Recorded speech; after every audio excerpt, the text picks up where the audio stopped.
Antes de volver al aire, conversábamos aquí nosotros que el presidente Volodymyr Zelensky, el presidente de Ucrania, había acudido virtualmente al Parlamento inglés. Por primera vez, un jefe de Estado hace presencia y diserta en el Parlamento inglés. Un jefe de Estado extranjero. Aunque, sí, extranjero. Aunque de manera virtual. Eso no es poca extranjero, cosa. ¿verdad? Sí, sí. Eso no es poca cosa. Exactamente. Porque en Inglaterra, recuerden que hay jefe de Estado y jefe de gobierno. Ese saloncito, el saloncito Boris Yeltsin donde es se el reúne jefe de gobierno. El saloncito donde se reúne el Parlamento inglés. Eso es viejísimo. Y se sigue reuniendo en el mismo saloncito. En la misma silla, igual que tú lo ves, en la misma Unidos. silla. En la Cámara de los Lores. Sí. Sí, y entonces Y de los comunes. allí el presidente Zelensky acudía a esa potencia mundial en procura de ayuda, de colaboración. Les instó a tomar acciones más concretas en favor de la solución, de la paz o de la ayuda en favor de su país. Lo propio ocurrió en el Congreso norteamericano apenas hace un par de días, donde también vía virtual conversó con ellos, y de allí se produjo como consecuencia el anuncio de una ayuda que expuso el presidente Biden de unos $800 millones en armamento. Se fue muy específico y se dijo qué clase de ayuda era. Y a propósito de esta última intervención a la que haces referencia en el Congreso de Estados Unidos, un dato importante: demócratas y republicanos aplaudiendo, unidos, todos aplaudiendo al presidente ucraniano. Unificado. Llamó mucho la atención eso. Unificado. Demócratas y republicanos. Sí, inclusive, sí. por la actitud... Lo mismo pasó en Inglaterra. Claro, por la actitud que tienen los republicanos. Ustedes recuerdan que en días pasados hizo unos comentarios un poco desacertados el expresidente de Estados Unidos, Donald Trump, y tuvo que recogerse por la actitud que tienen los republicanos de apoyar en conjunto con los demócratas la actitud. Tuvo que hacer silencio. Se ha silenciado. Y él tiene intención, el presidente de Ucrania, de seguir y presentarse en otro parlamento importante. La situación de Ucrania ha cambiado políticamente. Entendemos que es favorable a una negociación. Y estamos, digamos, rogando, tenemos la vela encendida, etcétera, aquellos que especialmente nos golpea seria y gravemente el martirio de la gente y de los ciudadanos. En primer orden. En primero, claro. Porque es de ahí que hay que partir.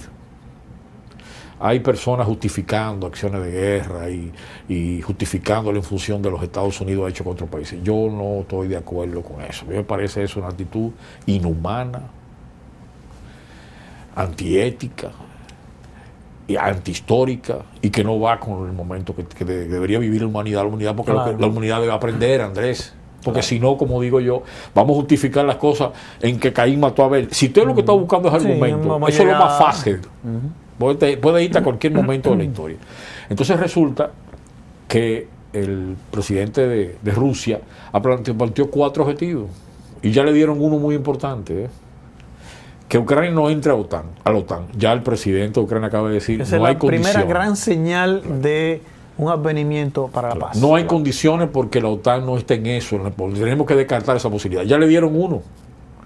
El otro es que proteger a las provincias prorrusas, que él le llama provincia autónoma independiente. En la práctica ellos tienen prácticamente el control, quizás en un 80% de esos territorios, más otro territorio en la zona que está en esa provincia. O sea que ese segundo objetivo en la práctica está prácticamente logrado, por lo menos con la intervención armada directa del ejército, excepto en una ciudad rebelde de 400.000 habitantes que ha resistido de una manera dolorosísima, terrible. Claro. Un dato importante que hay que sacar sobre esta guerra: nunca un ejército poderoso enfrentado a un ejército menor ha perdido una guerra. Correcto. Nunca.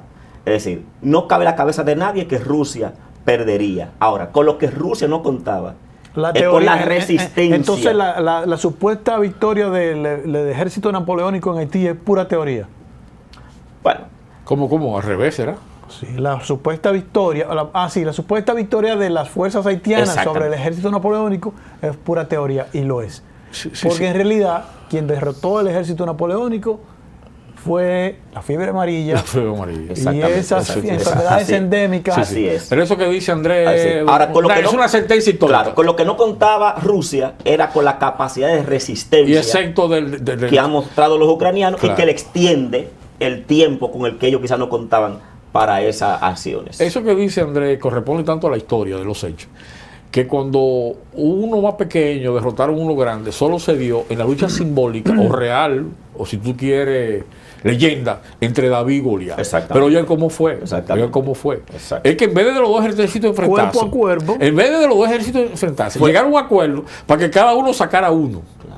Entonces resulta que ese uno fue David, que estaba ungido Claro. por el Señor Dios, y él gana por un milagro.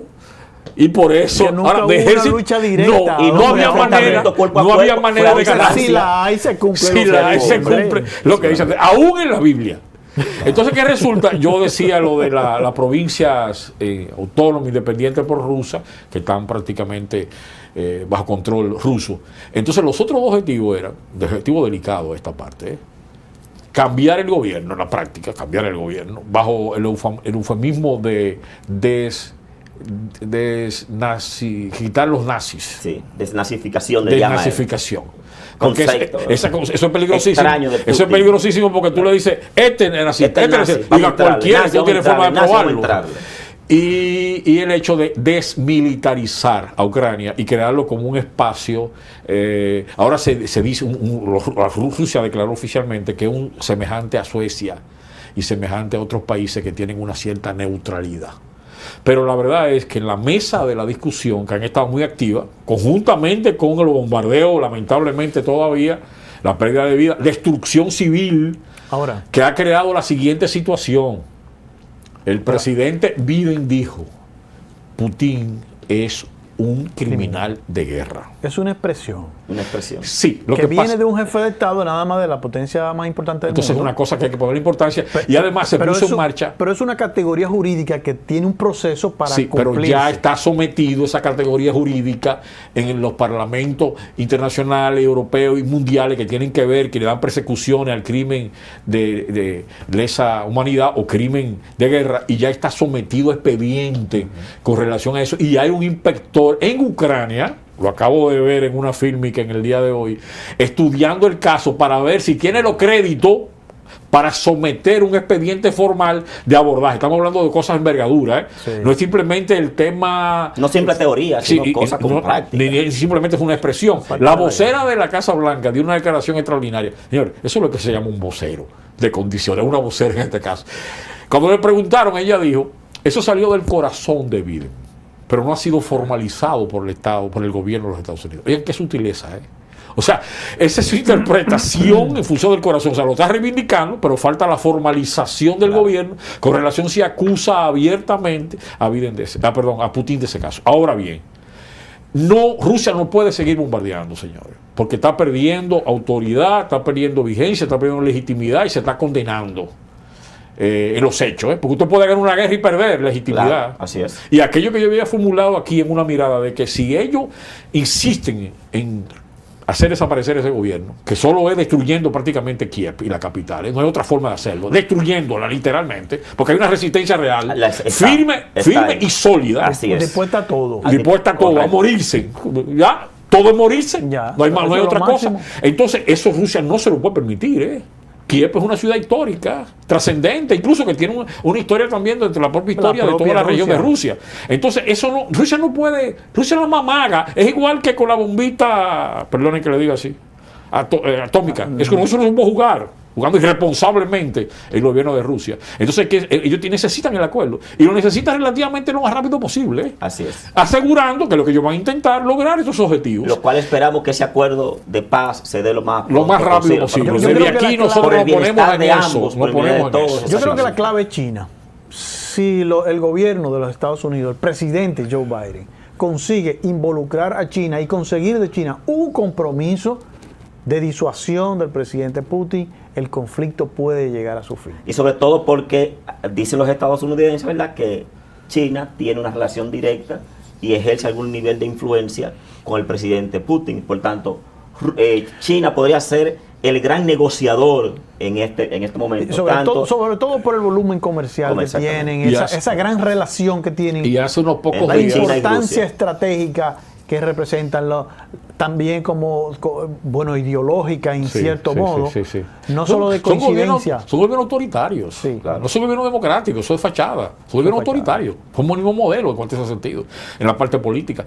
Esta misma semana al inicio se dio la información de la inteligencia norteamericana, que yo en un programa anterior no le di el suficiente crédito y tuve que corregirme. Y por eso aprendí a valorar la efectividad de esa información de inteligencia. Dijeron que los rusos le pidieron ayuda militar y económica a China, que es un tema sobre la mesa de envergadura. Los chinos han dicho, se han lavado la mano, pero está la información, y si los departamentos de inteligencia de Estados Unidos dijeron eso, es probable que tengan algunos indicios. Entonces, como dice Enrique, es coherente, el rol de China es fundamental. Y si Estados Unidos se adelantó a decirlo, es porque lo ve como una posibilidad y lo quiere matar el gallo en la funda. Entonces ese papel es fundamental. Quiero conectar con un análisis anterior el hecho de que si Rusia insiste, ya yo expliqué lo de destruir a las capitales, eso no se va a perdonar, eso es gravísimo. Y la cantidad de gente que va a morir. Sí. Lo otro es que si insisten en reducir ese gobierno, sin desaparecerlo, ¿cuál es el gobierno de Ucrania? ¿Con qué gobierno se va a negociar? Exacto. ¿Con quién ¿Quién va a reconstruir estabilidad? ¿Quién es la contraparte? Claro, recuerden que cada vez que los imperios gobiernos extranjeros han intervenido y han destruido el gobierno local, yo expliqué, sucedió en Irak, sucedió en Afganistán, sucedió en Libia, no llegó a suceder en Siria. Y ahí los rusos jugaron un papel. Cada vez que sucedió eso, Andrés y Enrique y amigos y amigas que nos ven, ha venido un caos. Y del caos sale uno que probablemente en algún momento ha sido peor que el que estaba. Claro. Entonces, los rusos tienen eso en carpeta. Y tienen que cuidarse.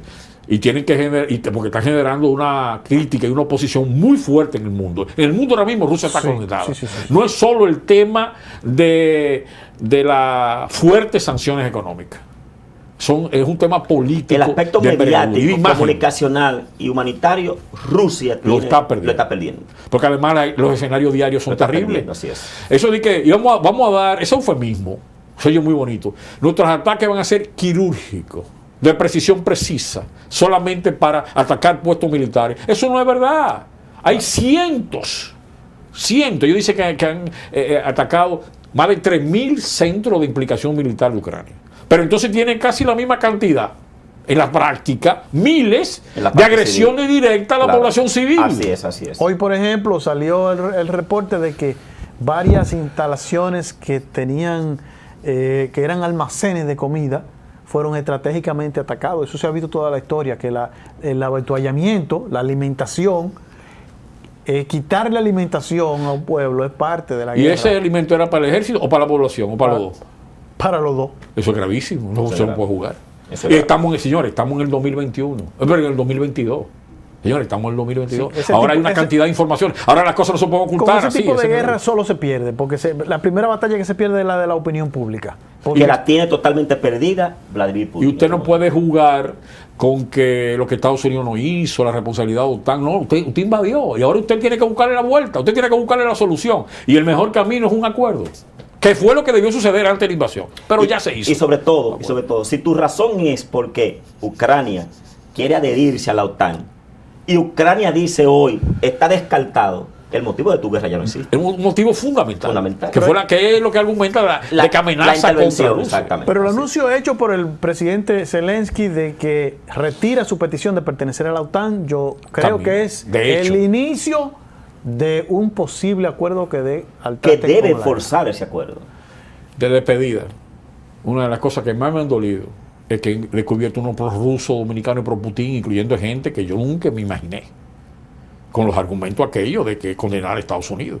Una cosa insólita que me ha llevado a mí incluso a verme en el espejo y a sentir vergüenza por otros. El tiempo se nos ha acabado. Seguimos.